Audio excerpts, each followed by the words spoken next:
கர்த்தருடைய நாமம் மகிமைப்படுவதாக. இந்த நாளில ஆண்டவருடைய தியானத்தை நாம் தியானித்துக் கொண்டிருக்கிறோம். ஆண்டவர் சொன்ன சிலுவையில சொன்ன 7 வார்த்தைகளிலே 4வது வார்த்தை, என் தேவனே என் தேவனே ஏன் என்னை கைவிட்டீர் என்று அவர் சிலுவையிலிருந்து சொல்லப்படுகிறதை பார்க்கின்றோம். ஆண்டவராகிய தேவன் இக்கட்டான நேரத்தில் இருக்கும்போது வேதனை, துன்பம், கஷ்டங்கள் காணப்பட்டது. காரணம், நம்முடைய பாவங்கள், நம்முடைய அக்கிரமங்கள் எல்லாம் அவர் சுமந்தபடினால பிதாவாக தேவனுக்கும் குமாரனாக இயேசு கிறிஸ்துவுக்கும் இருந்த ஐக்கியம் துண்டிக்கப்பட்டதினால அவர் கைப்படப்பட்ட நிலையில என் தேவனே ஏன் என்னை கைவிட்டீர் என்று சொல்லப்படுகிறதை பார்க்கின்றோம். வாசிப்போம். மத்தேயு 27 அதிகாரம் 46வது வசனத்திலே இப்படியாய் சொல்லப்படுகிறதை பார்க்கின்றோம். 9ஆம் மணி நேரத்தில் இயேசு ஏலி ஏலி லாமா சபக்தானி என்று மிகுந்த சத்தமிட்டு கூப்பிட்டார். அதற்கு என் தேவனே ஏன் என்னை கைவிட்டீர் என்று அர்த்தமாம்.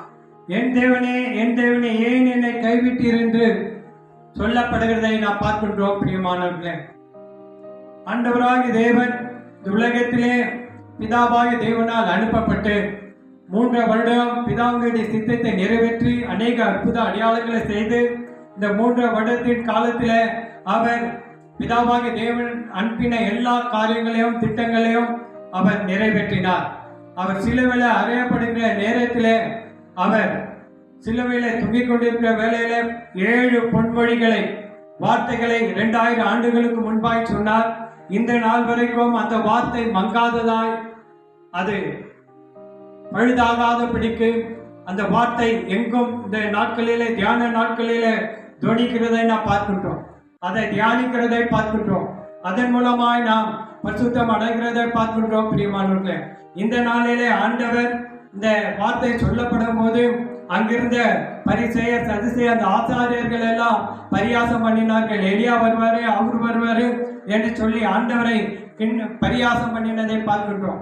அபிதமாய் தேவர் அந்த சூழ்நிலையிலும் அவர் நமக்காக அந்த சிலுவையிலே தொங்கினதினால அவர் அதிக கஷ்டத்துக்குள்ளாய் காணப்பட்டதை பார்க்கின்றோம். ஆனாலும் பிதாவாகிய தேவன் அனுப்பின அந்த திட்டங்களை எல்லாம் நிறைவேற்றினார். அவர் சொன்ன ஒவ்வொரு வார்த்தைகளையும் அது விசேஷித்ததாய் காணப்படுகிறது. முதல் வார்த்தையிலிருந்து 7ஆம் வார்த்தை வரைக்குமாய் ஆண்டவர் அதை அங்கீகரிக்கப்படுகிறதையும் நாமும் அதை கேட்டு பரிசுத்தம் அடைகிறதை நாம் பார்க்கின்றோம். பிரியமானவர்களே, இந்த நாட்களிலே அந்த வார்த்தை பல சபைகளிலே பேசப்படுகிறதை பார்க்கின்றோம். பலர் நாம் ஆசீர்வதிக்கப்படுகிறதை பார்க்கின்றோம். இன்னமாய் அந்த வார்த்தை நம்முடைய வாழ்க்கையில நிறைவேறுகிறதை நாம் பார்க்கின்றோம். பிரியமானவர்களே, என் தேவனே என்று சொல்லி அவர் சொல்லப்படும் போது அது பெரிய ஒரு துணியாய் கேட்கப்படுகிறது. சத்தமாய் மிகுந்த சத்தமிட்டு கூப்பிட்டார் என்று பார்க்கின்றோம். அவருக்கு பலன் இருக்கிற வரைக்கும் அவர் உலகத்திலே அவருடைய ரத்தத்தை சிந்திக் கொண்டே இருந்தார். அவருடைய கரங்களில் ஆணி அடிக்கப்பட்ட போதும், கால்களிலே ஆணிகளில் அடிக்கப்பட்ட போதும், விழாவிலே அவரை குத்தப்பட்ட போதிலும் அவருடைய ரத்தம் தண்ணீராய் பாய்ந்ததை பார்க்கின்றோம். ஓடி வந்ததை நாம் பார்க்கின்றோம். அது மாத்திரமல்ல, அவரை வாரினால் அடிப்பிக்கப்பட்ட போது சரீரம் எல்லாம் பிக்கப்பட்டது. அந்த சரீரத்தின் ஊடாய் ரத்தங்கள் வெளியேறப்பட்டதை நாம் பார்க்கின்றோம். பிரியமானவர்களே, 22ஆம் சங்கீதம் 1வது வசனத்திலே இப்படியாய் சொல்லப்படுகிறதை நாம் பார்க்கின்றோம். பிரியமானவர்களே, என் தேவனே ஏன் என்னை கைவிட்டீர்? எனக்கு உதவி செய்யாமலும் நான் கதறி சொல்லும் வார்த்தைகளை கேளாமலும் ஏன் தூரமாய் இருக்கிறீர்? அதனால் ஆண்டவராகிய தேவன் மரிப்பதற்கு முன்னே சங்கீதக்காரன் தாவீதின் சங்கீதத்திலே பார்க்கின்றோம். ஆண்டவர் சிலுவையில சொல்லப்படுகிற காரியம் அங்கும் துணிக்கப்படுகிறதை பார்க்கின்றோம். பிரியமானவர்களே, என் தேவனே என்று சொல்லி அந்த சங்கீதக்காரனும் ஆண்டவராகிய இயேசு கிறிஸ்துவை குறித்து தீர்க்க தரிசனமாய் சொல்லப்படுகிறதை பார்க்கின்றோம். ஏறக்குறைய ஒரு 800-900 ஆண்டுகளுக்கு முன்பாக இந்த வார்த்தை எழுதப்பட்டது என்று சொல்லப்படுகிறதை பார்க்கிறோம். தாவீது சொல்கிறார். தாவீதின் சங்கீதம் என்று சொல்லப்படுகிற அந்த சங்கீதக்காரன், என் தேவனே ஏன் என்னை கைவிட்டு எனக்கு உதவி செய்யாமலும் நான் கதறி சொல்லும் வார்த்தைகளுக்கு கேளாதும் ஏன் தூரமாய் இருக்கிறீர் என்று பார்க்கின்றோம். ஆனால் பிதாவாகிய தேவன் அவரை கைவிட நேரத்திலும் கூட பிதாவாகிய தேவனை அவர் உறுதியாய் பற்றி கொண்டு அவரையே சார்ந்திருந்ததை பார்க்கின்றோம். அவரையே பிடித்து கொண்டிருக்கிறதை நாம் பார்க்கின்றோம் பிரியமானவர்களே. அதனாலே தேவன் அவரை கைவிடுகிற சூழ்நிலை போல அவர் காணப்பட்டாலும் பிதாவாகிய தேவன் அவருக்கு அனுகூலமாய் காணப்பட்டதை பார்க்கின்றோம். அதே கெச்சமனே தோட்டத்திலே அந்த வேலையிலும் கூட பார்க்கும் போது பிதாவே இந்த பாத்திரம் என்னை விட்டு கூட நீங்க கூடுமானால் நீங்கபடி செய்யும் என்று சொல்லி அந்த நேரத்திலும் அவர் கதறுகிறதை பார்க்கின்றோம். யாருக்காக? இந்த மனுக்குலத்திற்காக, அந்த நாளையில வாழ்ந்தவர்களுக்காக. இந்த நாளையில வாழ்கிற நமக்கும் அந்த வார்த்தை ஜீவனுள்ளதாய், அது வல்லமையுள்ளதாய், மகிமையுள்ளதாய் இருக்கிறதை நாம் பார்க்கின்றோம் பிரியமானவர்களே. அப்படியாய் ஆண்டவராக இயேசு கிறிஸ்து இந்த உலகத்திலே வந்து நமக்காய், உனக்காய், எனக்காய் மரித்ததினாலே அவர் பாதிக்கப்பட்டார். கைவிடப்பட்ட நிலையிலும் நம்மை அவர் கைவிடாதபடி இந்த நாள் வரைக்குமாய் தாங்குகிறவராய், நம்மை தேற்றுகிறவராய் காணப்படுகிறதை நாம் பார்க்கின்றோம் பிரியமானவர்களே. இன்னொரு வசனத்தை வாசிப்போம். ஏசாயா தீர்க்கதரிசி 53ஆம் அதிகாரம் 10வது வசனத்திலே சொல்லுகிறார், கர்த்தரோ அவரை நொறுக்க சித்தமாகி அவரை பாடுகளுக்குட்படுத்தினார். அவருடைய ஆத்துமா தன்னை குற்ற நிவாரண பலியாக ஒப்பு கொடுக்கும் போது அவர் தமது சந்ததியை கண்டு நீடித்த நாளாய் இருப்பார். கர்த்தருக்கு சித்தமானது அவர் கையினால் வாய்க்கும். இங்கே பார்க்கின்றோம், ஆண்டவர் பிதாவாகிய தேவன் அவர் ஒரு சித்தத்தை வைத்திருந்தார். அதைத்தான் இங்க சொல்ற, கர்த்தரோ அவரை நொறுக்க சித்தமாகி என்று சொல்லப்படுகிறதை பார்க்கின்றோம்.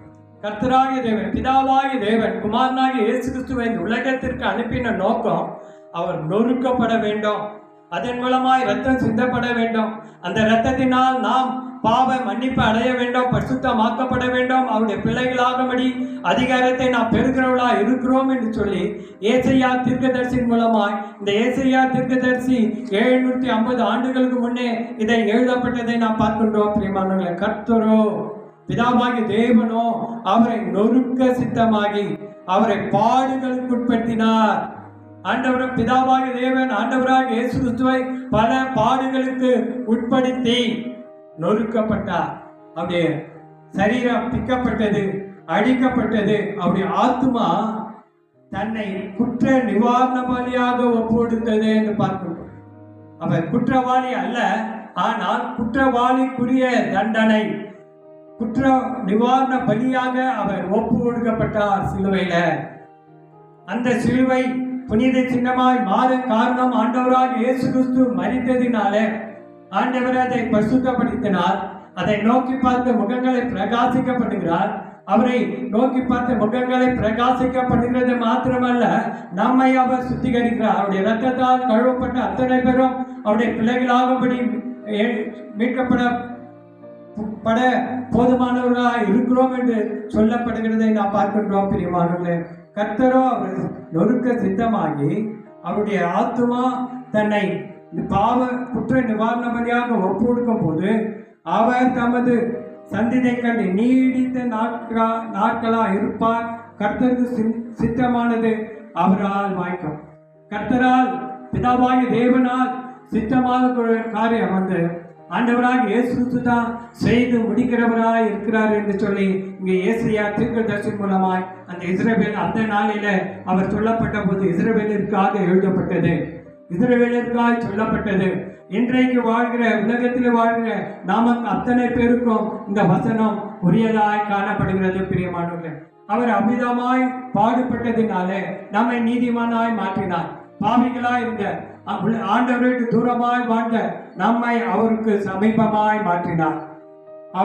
அவருக்கு நாம் நெருங்கினவர்களாய் காணப்படும்படியாக, அவருடைய பிள்ளைகளாகும்படியாக, அவர் ரத்தத்தால் மீட்கும்படியாக ஆண்டவராக இயேசு கிறிஸ்து நமக்காய் பாடுபட்டார், நமக்காய் ஒப்பு கொடுக்கப்பட்டார் என்று நாம் பார்க்கின்றோம் பிரியமானவர்களே. ரோமர் 5ஆம் அதிகாரம் 19வது வசனம். அன்றியும் ஒரே மனுஷனுடைய கீழ்ப்படியாமையினாலே அநேகர் பாவிகள் ஆக்கப்பட்டது போல ஒருவருடைய கீழ்ப்படிதலினாலே அநேகர் நீதிமான்கள் ஆக்கப்படுவார்கள். இங்கே அப்போஸ்தலனாகிய பவுல் ரோமருக்கு எழுதும்போது சொல்லுகிறார், அன்றியும் ஒரே மனுஷனுடைய கீழ்ப்படியாமையினாலே அநேகர் பாவிகள் ஆக்கப்பட்டதை போல. இந்த ஆதாம் ஒரு மனிதனால எல்லாருமே பாவம் செய்தோம் என்று சொல்லப்படுகிறதை பார்க்கின்றோம். எல்லாரும் பாவிகளாய் மாறினார்கள் என்று சொல்லப்படுகிறதை நாம் பார்க்கின்றோம். பிரியமான, அநேக பாவிகள் ஆக்கப்பட்டதை போல ஒருவருடைய கீழ்ப்படிதனாலே அநேகர் நீதிமான்கள் ஆக்கப்படுகிறார்கள். ஆண்டவராக இயேசு கிறிஸ்து பிதாவாகிய தேவனுக்கு கீழ்ப்படிந்தபடினால், அவர் பிதாவாகிய தேவன் அனுப்பப்பட்டதை ஏற்றுக்கொண்டு இந்த உலகத்திலே வந்து 3 வருடம் அவர் ஊழியத்தை செய்து 33 வருடங்கள் வாழ்ந்தாலும் 33 வருடம் ஆண்டவராக இயேசு கிறிஸ்துவினுடைய சித்தத்தை செய்து அநேக அற்புத அடையாளங்களை செய்து அவர் ஊழியத்தை செய்து ஆண்டவருடைய நாமத்தை நிறைவேற்றினார். அவர் கீழ்ப்படிந்தார், ஆண்டவருக்கு கீழ்ப்படினார் என்று பார்க்கின்றோம். எல்லா காரியங்களிலும் அவர் கீழ்ப்படிந்து பிதாவுடைய சித்தத்தை நிறைவேற்றினார். அதனால பிலிப்பியர்ல பார்க்கும்போது அவருக்கு எல்லா நாமத்துக்கு மேலான நாமத்தை அவர் கொடுக்கப்பட்டது. அவர் உயர்த்தப்பட்டார். வானத்தோர் பூதளத்தோர் முழங்கால் யாவும் முடங்கமடியாய் செய்தது எதனால? அவர் கீழ்ப்படிந்ததுனால, பிதாவாகிய தேவனுக்கு தன்னை ஒப்பு கொடுத்ததுனால ஆண்டவர் எல்லா நாமத்துக்கும் மேலாய் அவரை உயர்த்தப்பட்டதை நாம் பார்க்கின்றோம். 2 கொரிந்தியர் 5ஆம் அதிகாரம். நாம் அவருக்குள் தேவனுடைய நீதியாகும்படிக்கு பாவம் அறியாத அவரை நமக்காக பாவமாக்கினார். இங்க பார்க்கின்றோம். அப்போ பவுல் கொரிந்தியருக்கு எழுதும்போது இப்படியே சொல்கிறார், அங்கே என் தேவனே ஏன் என்னை கைவிட்டீர் என்று சொல்லப்பட்ட போது, ஆண்டவராக இயேசு கிறிஸ்து அங்கலாய்த்த போது, இங்க அப்போ பவுல் அதற்குரிய வசனத்தை இங்க நமக்கு கற்றுக் கொடுக்கிறார்.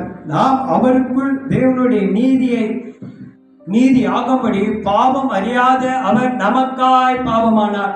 அவர் நமக்காய் பாவமானதினாலே பிதாவாகிய தேவனுடைய அன்பை அவர் இழந்தபடினாலே அவர் என் தேவனே ஏன் என்னை கைவிட்டீர் என்று சொல்லி அவர் கதறுகிறதை நாம் பார்க்கின்றோம். பிரியமானவர்களே, பிதாவாகிய தேவன் தன் சொந்த குமாரன் என்று கூட பாராம அவரை நமக்காய் அனுப்பினார்.